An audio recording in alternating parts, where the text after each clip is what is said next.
before I introduce our guest, I just will say just a few words about our mission and what we do.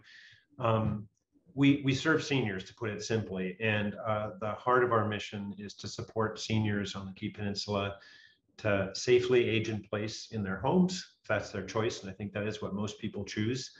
And so we provide a range of programs that support that. So we have an information referral program that's run by volunteers, our KSIC desk, Key Senior Information Center. We have programs to help with seniors make repairs in their homes, like gutter fixes or small plumbing things like that. We also have a yard care program, which is kind of a big need for seniors who have a yard but aren't able to maintain it. So we send out volunteers and take care of that. We also have a range of transportation programs, medical rides, and that's a program funded by Catholic Community Services. And then we also have a Pierce Transit bus in non-COVID times, use that for social outings and grocery store trips. And during the pandemic, we've used it to deliver meals to folks in their homes in collaboration with Key Peninsula Community Services, who has a meal program. And we also, in our Crandall Center building where I'm sitting here, offer classes like SAIL, Stay Active and Independent for Life, a senior exercise program, yoga, Tai Chi, and we're hoping to soon be able to start up drop-in activity hours again, weekday afternoons for seniors to socialize and have some fun. And we're also building assisted living homes just across the road from where I'm sitting. You might hear some beeps and some noise. We're going to be opening up a 30 studio apartment homes in November. So 2 assisted living homes with 10 studios each and 1 memory care home. That's been a long-held vision that was actually a vision from Edie Morgan, who founded our organization. And to this point, there is no supportive senior housing on the Key Peninsula. So when people get to the point of not being able to stay in their homes, they have to go out of the community, which is not a good thing for them or their families. So we're really excited to be opening that up this fall. So enough about the Mustard Seed Project for now. And also, actually, we do these every 2 weeks. So tune in again in 2 weeks, and we'll be doing another one. But today, I'm really excited to have Maggie Christopherson here with us. She's the outreach manager for the Alzheimer's Association Washington chapter, this region of Washington. And she's going to guide us through how to have some of those difficult conversations with loved ones who might be dealing with dementia or Alzheimer's. And I will turn it over to you, Maggie. Welcome. Hello, everybody. Just a quick introduction about myself. I have been with the Alzheimer's Association for about 3.5 years. Before that, I taught caregiving for the state of Washington for almost 8 years. And I started as a caregiver in 1996. I also have a bachelor's degree in social welfare. And I'm really excited to be here with you today. I'm going to share my screen. And we'll go right here. We're going to have to go back a little bit.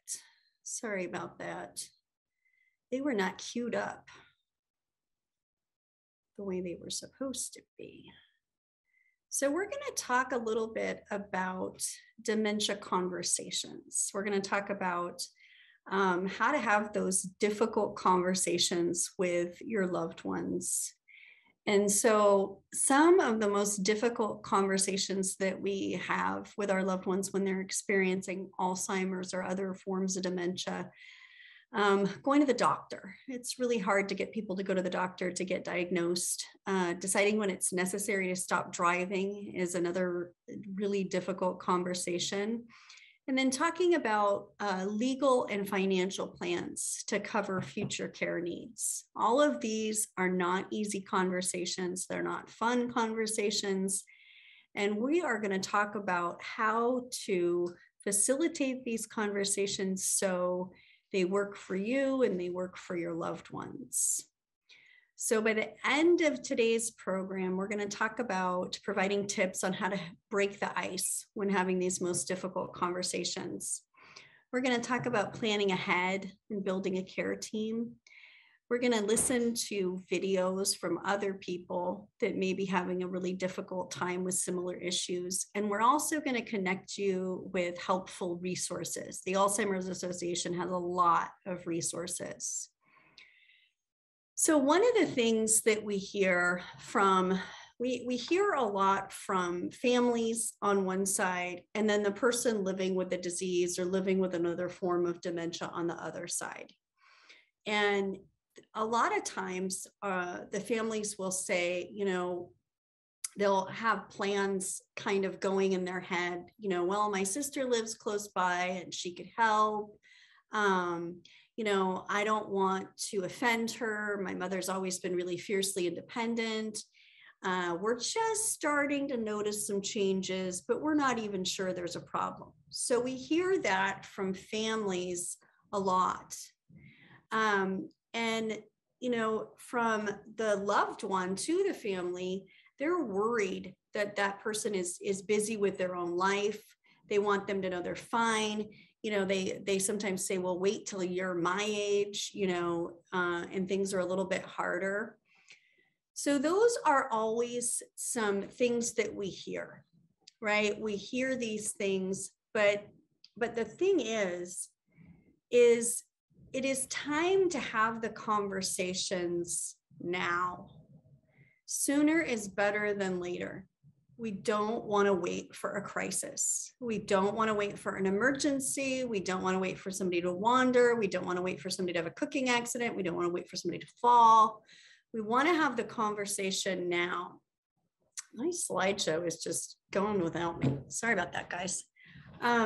So the first thing to think about is when you're starting to notice changes, when you're starting to get worried, the time to have that conversation is now.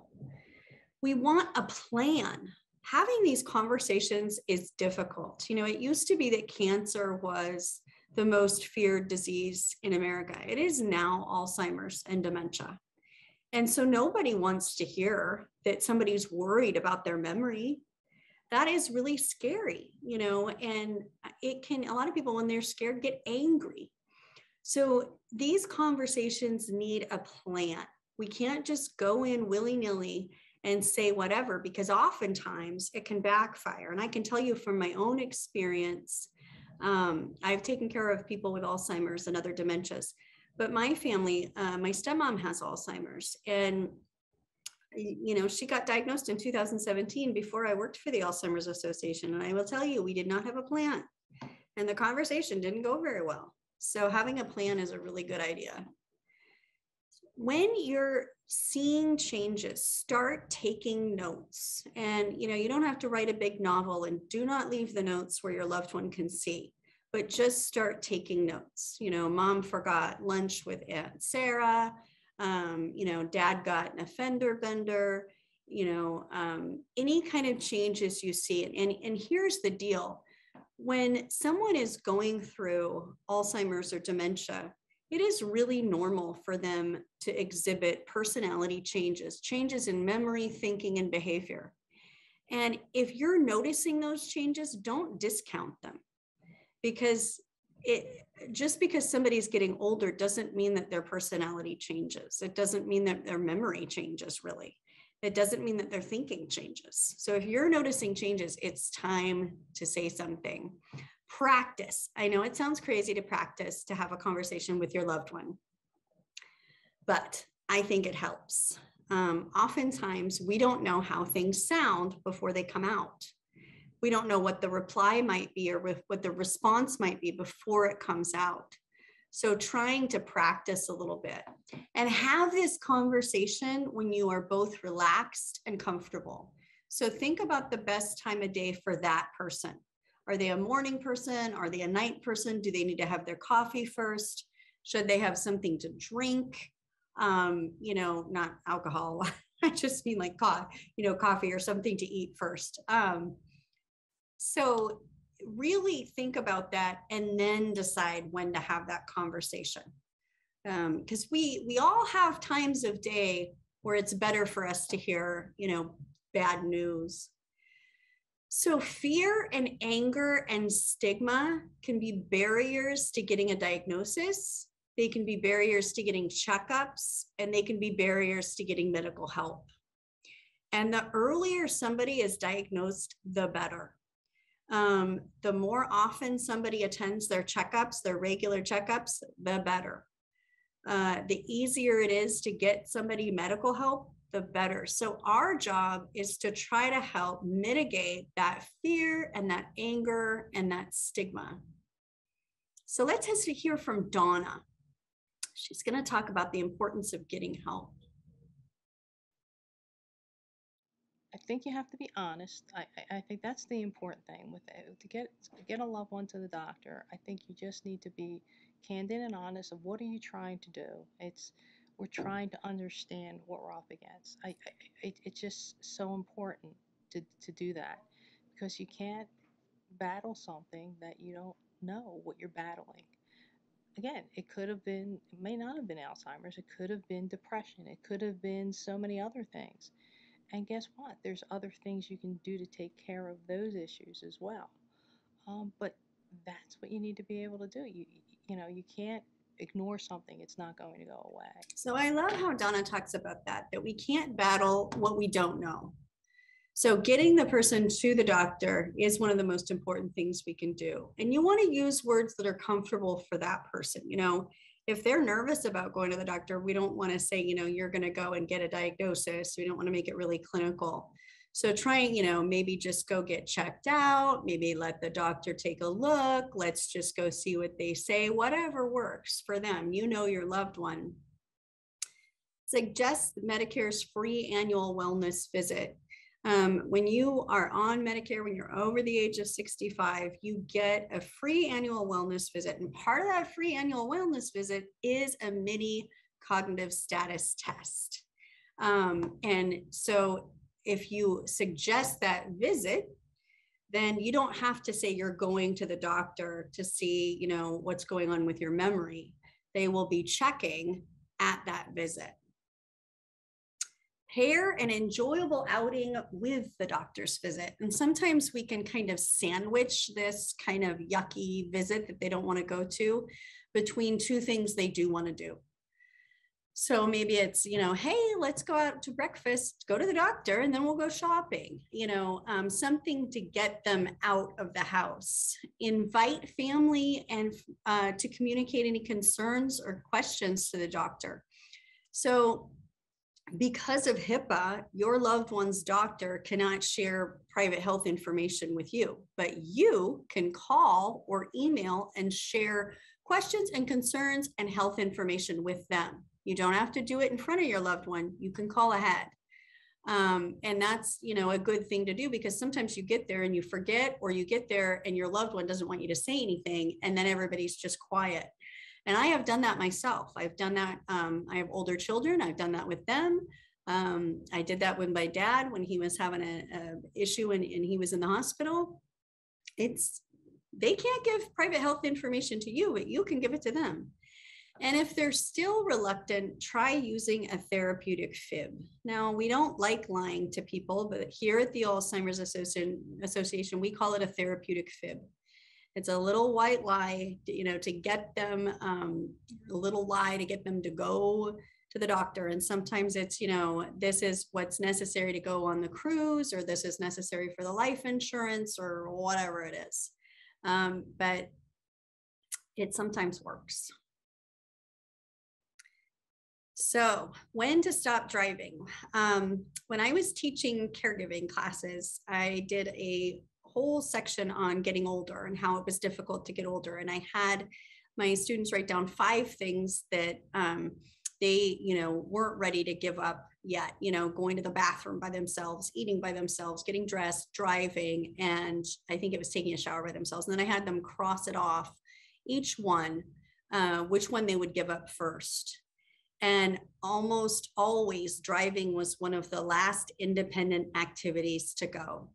And if you think about it, the first time that you drive away from your house by yourself, is really one of the biggest steps that you take towards adulthood, is that ability to drive. And so when we start talking to people about taking away that ability to drive, what we're saying is, you are not independent, you are not an adult anymore. You know, we are going to be doing this for you. And that's hard for people. So if you've started noticing accidents, even little accidents, fender benders, scratches, scrapes, traffic tickets, mistakes while driving. So, you know, not knowing how to change lanes correctly, not, you know, slowing down a lot, braking suddenly. All of these are signs that somebody may need to stop driving. So let's listen to Chris. There's no exact answer on this is when you stop driving.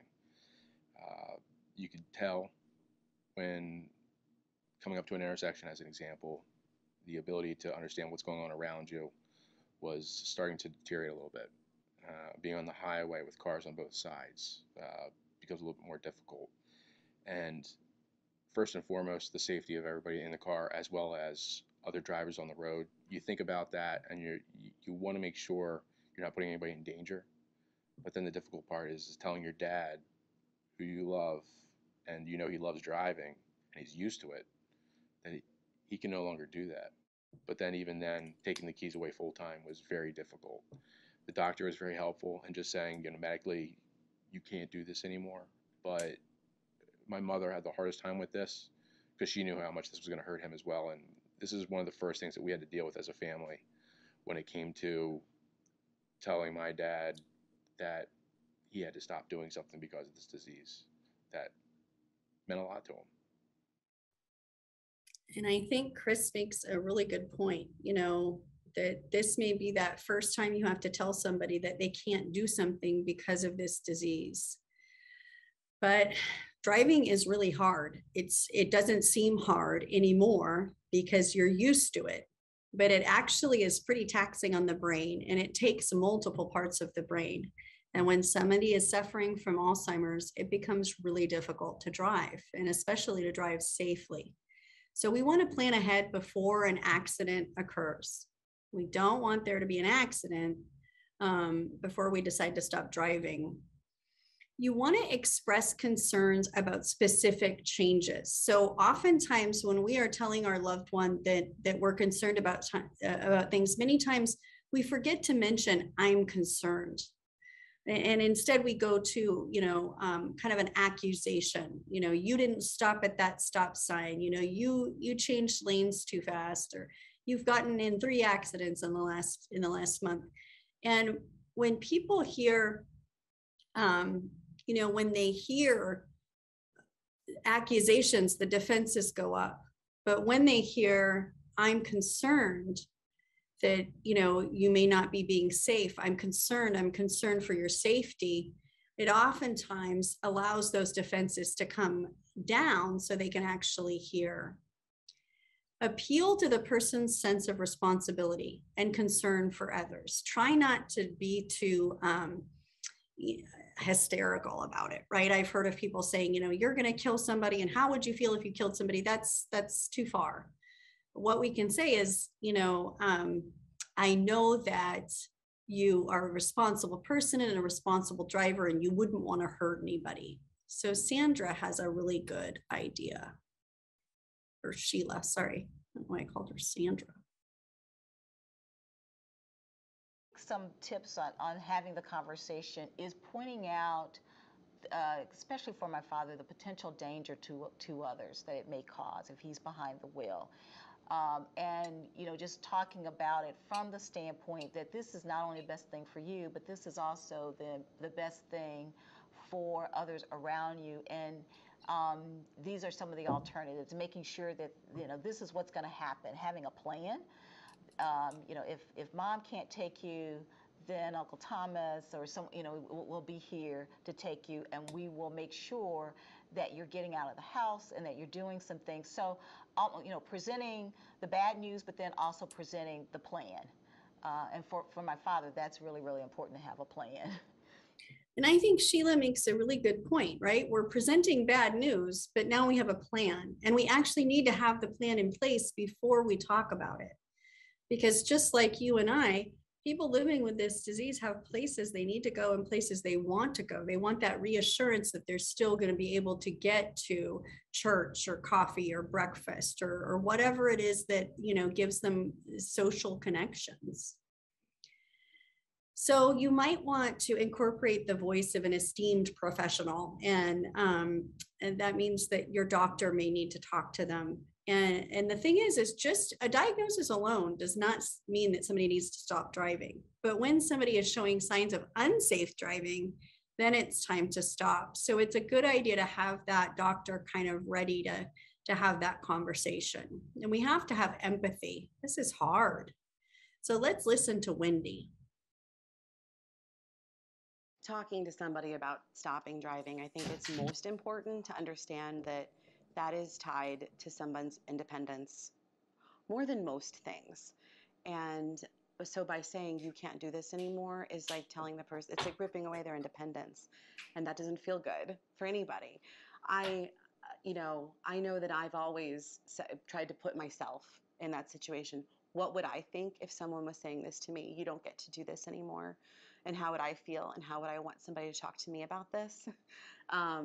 And so if you try to I think sometimes too many people try to approach it as, very punitive. And I'm doing what's right for you. So why don't you understand, without really turning the tables and putting themselves in that position, understanding, how helpless that feels to take those things away. It's important to be thoughtful about what that experience is like for the individual. And Wendy makes a really good point, that it's scary to think about not being independent. So it's important for us to be empathetic. So let's talk a little bit more about how to maximize options and choices in planning. Let's see. And Chris's family is going to talk about dealing with the financial costs of Alzheimer's. Financially, this disease will increase the cost of living. It's just a fact. So planning for those extra costs is that much more important than what you were planning for before. And so you have to review everything that's in place, see what changes need to be made, both legally and financially, and you have to monitor that going forward afterwards too. So he really makes a good point. Conversations about legal and financial planning, however, people feel really reluctant and uncomfortable and intrusive and disrespectful. We've been told our whole life, you don't talk about money. And now you're talking about money. It's really hard, but it's really important to talk about it. Let's listen to Julie. Here's what I've come to after all of this. That it's the most loving and kind thing you can do for them is to be honest with them and say, this is like a really scary thing. And I feel a lot of discomfort bringing this up to you, but I tell them, if you're going to be the one who's going to take them on this journey, then you have to tell them, I'm going to be here on this journey with you. And there are things that we have to do to get this in place. We're going to go on this journey together. I've told you I'm going to be here with you till the end. So let's get this ready. It's like we're going to go on an ocean ship. We've got to get things packed up. We've got to figure out what we're taking with us. We got to get ready. And the things that we have to get ready, we have to make sure that we know which doctors you're going to be using. I need to get this signed, okay? So that if you go in there and they have to do surgery, for example, I got to have this durable power of attorney for health care for you. I have to have this worked out, okay? Now, if for some reason, okay, you need to go to rehab after something, I have to have these documents here, the financial stuff, so I can get these things taken care of for you while this is going on. I don't want to have anything get in the way of us being able to progress and keep doing this. I said, it seems hard because it's hard in our heads. Everybody's read about people who've stolen from elderly people, who've done these horrible things. But if you're the person who's approaching this with loving kindness and compassion, and you're willing to take this person on this journey, you're not doing a bad thing. You're doing the right thing by talking to them about it. And you approach it from the standpoint of, I'm here for you, I'm doing this for you, we're going to do this together, and I'm going to help you through this, and these are the tools that I need to make sure that we can do this. I think Julie makes a really good point. By kind of explaining to the person that you're going on this journey and there are things that need to be done. And, one of the things to think about too is the earlier your loved one gets to have these conversations, the earlier they get to be engaged in their own planning, the planning for what happens to them, what happens to their health, what happens to their finances, what happens to their property. People deserve a say in what happens. So talking about it is really important. So explaining, like Julie said, that you're in this together. We start by asking questions and gathering documents, trying to find if there are wills, if there are power of attorneys, bank statements, every legal and financial document you can think of that will help you plan. Retirement, health insurance, any kind of long-term care insurance, anything that might work for this. And these are standard plans that need to be made as we get older anyway. So, it's not like we're doing something that doesn't need to be done. It's also a good idea to break this conversation into parts. Try, different times, try doing it different places. You're not going to get all this done in one day. This is going to take a while. And so just knowing that it's going to take a little bit of time. Involve others as needed. This is when you need to start asking other members of the family for help. And it's also a really good idea that once you do have all those documents in place, that you go and seek advice from an elder law attorney and a financial planner that deals with the elderly, or if somebody has younger onset Alzheimer's, somebody that deals with younger onset Alzheimer's and then financial implications of that. Because this is really complicated. This is difficult stuff. And those experts, I remember I had a tax law, he was, I think, a tax attorney. He used to write tax law. And he comes up to me after a presentation. This was obviously before COVID. And he said, this is so confusing, everything that goes into all of this planning, that I needed help. And I write tax law. So everyone needs help doing this. So when we talk about getting ready to care for someone that is going through this disease, it requires a care team. And it is almost impossible to care for somebody all alone, 24 hours a day by yourself. You are going to need multiple people. So that means you're going to need the family. And one of the things I used to hear a lot when I was teaching caregiving classes was oftentimes in the family, there was one person doing all the caregiving, and they would get angry and resentful and frustrated. But many times, once you started to ask questions, well, have you asked for help? Have you been specific about what kind of help you need? Have you had many conversations, right? Many times people weren't asking. They were feeling like the family members should just know what they needed, know what they wanted, and offer that help. But sometimes people don't. So you may have to ask. So getting, the family on board. The medical team, your next layer of that care plan is the medical team. Oftentimes, somebody that's been diagnosed with Alzheimer's does not just have a general practitioner. Now they have a neurologist, a neuropsychologist, or a gerontologist. Sometimes they have a nutritionist. Sometimes there's physical therapists, occupational therapists, but there's the medical team that you're working with.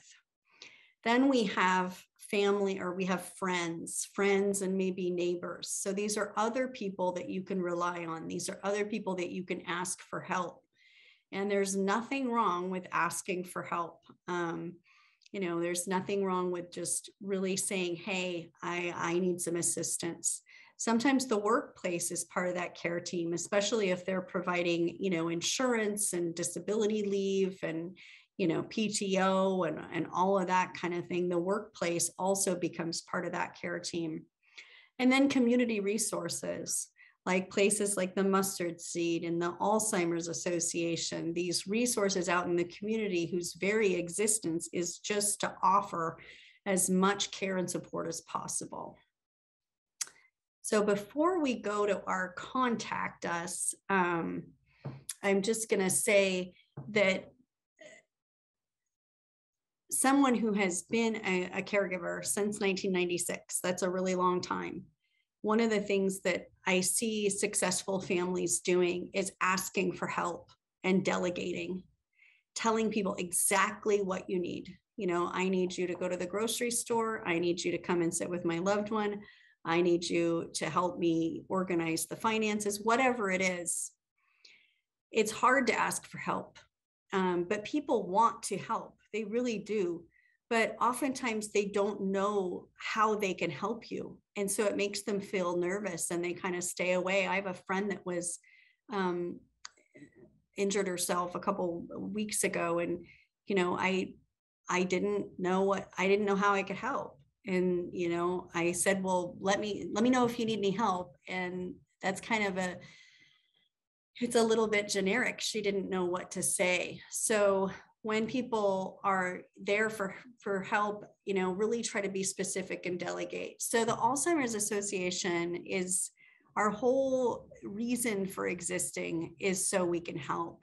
On alz.org, you could be on alz.org for days and not go through all of our material. We have the Alzheimer's Navigator, which kind of goes through the disease kind of from A to Z, a community resource finder, which helps you find education programs and support groups, Alzheimer's and Dementia Caregiver Center, a safety center. We've got a helpline, and I'm going to put it in the chat. Our helpline is 1-800-272-3900. It is basically a social worker you can just call whenever you want. We have master level social workers who are on 24 hours a day, and any question you have, you can call and get answered. And they answer the phone, they talk to you right away. It's fantastic. You can call as many times as you want. It does not have to be, I am gonna get irritated with this PowerPoint. That does not have to be an emergency. So alz.org/find us. This is where you find support groups, education programs, and more activities, more communities. And you need a support group. You really do. A support group is so helpful. And then at training.alz.org, this is where we have free online programs. We have about 17 of them. They're not interactive. They're not done with a live person, but they're really, really informative. So how you can get involved. We need help. We are a volunteer-led organization. We have a very bare bones staff because we want to take all of the money that we raise and put it back into programs and services for the folks that are suffering. So we've got our biggest fundraiser, which is our Walk to End Alzheimer's. You can volunteer with that. You can volunteer with our longest day. You can volunteer to be an advocate. We just had our advocacy day, where we go and we did not go to the Capitol this year. Hopefully we'll be back next year, but everybody gets into different legislative groups and goes and talks to their representatives. And we also need people to participate in Trial Match. This is for clinical trials. And I'm gonna stop sharing. I know that in Kitsap County, I really need volunteers. I need community educators, people that come and do this, what I just did, and people that facilitate support groups. This disease is 1 in 6 Americans will get Alzheimer's or will be diagnosed with Alzheimer's. This disease is extremely prevalent. And many times the signs of this disease start what is happening in the brain starts 15 to 20 years before the signs develop. So this is not an old person's disease. This is not a disease where, this isn't a disease where you have to start thinking about your brain health when you're older. People should start thinking about their brain health in their 20s, in their 30s, and their 40s. And so we really want to raise as much awareness about it as possible. And the only way we can do that is with volunteers. So in the chat, I am going to put our helpline number again, just so everybody has that. And I'm also going to put my email address. And if you want to volunteer, or you just have questions about volunteering, or you think somebody else might want to volunteer, shoot me an email, because we are desperate, especially on the Key Peninsula. We don't have a heck of a lot of programs out there. And we know that there's people that need the support. There's people that need help. So does anybody have any questions? I'm sorry my slides were so fast. I think that just happened because I was live. Maggie, is there any such thing as a typical progression in either Alzheimer's or other types of dementia? So not really, and it depends. So dementia is just a umbrella term. Dementia is not a disease. Dementia is a syndrome. It means something's going on with the memory, thinking, or behavior. Something's going on with the brain causing problems with memory, thinking, or behavior. There's over 78 different conditions that cause dementia.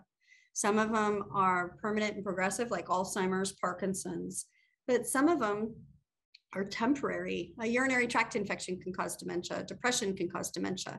So Alzheimer's disease is plaques and tangles in the brain, spreading, causing atrophy in the brain, and causing those symptoms of dementia. There really isn't a typical progression. I mean, we see a lot of the same warning signs in people, but oftentimes we don't see a typical progression because, you know, if you have something wrong with your kidney, a kidney is a kidney is a kidney. But everybody's brains are so different depending on where they grew up, what languages they speak, what music they listen to, experiences, you know. So everyone's progression is not the same. And that can be really hard for families because there's no concrete answer. Okay. And how much progress has been made, would you say, in the last 5 years in treatments that maybe slow down progression? Right now, we do not have a treatment at all that slows down progression. Okay. We have treatments that will treat symptoms. And sometimes people will say, well, what's the point? Well, I always think of allergies. I have terrible allergies. I take allergy medicine. Why? It's not going to get rid of my allergies, but it's going to give me quality of life, right? It's going to make it so day to day, I'm going to feel better. So our treatments do that. But right now, we do not have any treatment that will slow the progression. The one thing that has been shown to slow progression, and sometimes people don't want to hear this, but it's living a healthy lifestyle in 4 different areas. So making sure that you are getting healthy, nutritious food, right? You know, you don't have to be a health nut, but just healthy, nutritious food, making sure that you're engaging in cognitive activity.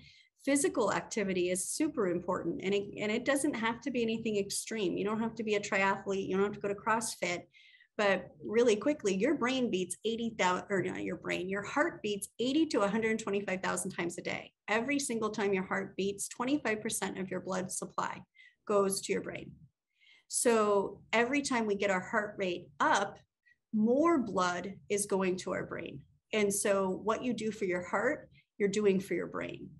And then the last one is just social connections, just having social connections. And they, 2 or 3 years ago at our research symposium, they did a lot of studies on this healthy living. And they found that it's the only thing that's slowing the progression.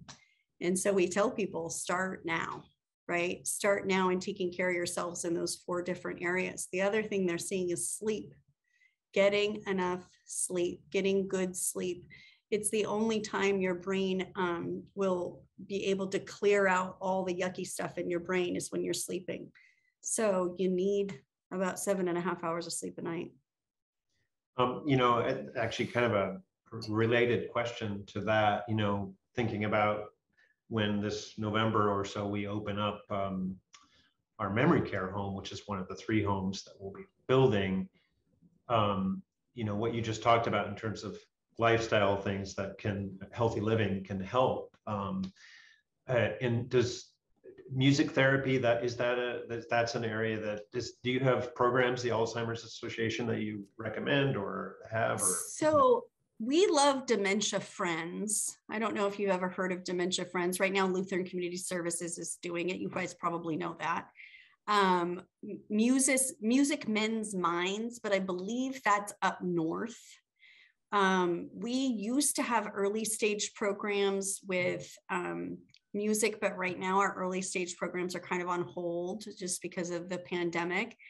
But, playing music is a fantastic way.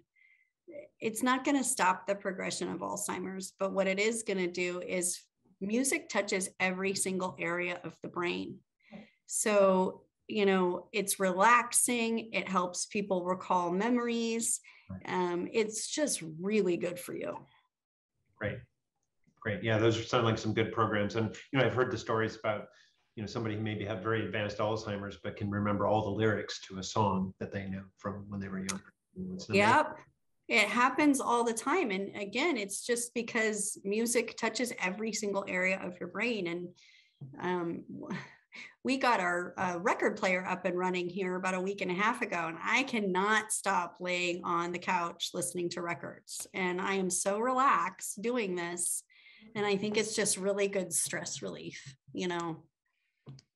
So. Were there questions from Facebook, Maureen? No, there weren't. We did have quite a few people. We do have quite a few people watching in, but no questions posted. Well, any question you have, just let us know. We're here to answer. Just one more thing. When you were talking about starting to look after your brain health in your 20s, are those the same kind of things that you were talking about for someone that's already diagnosed, like nutrition and sleep? Yeah, absolutely. Your brain is, I would say, your most important organ.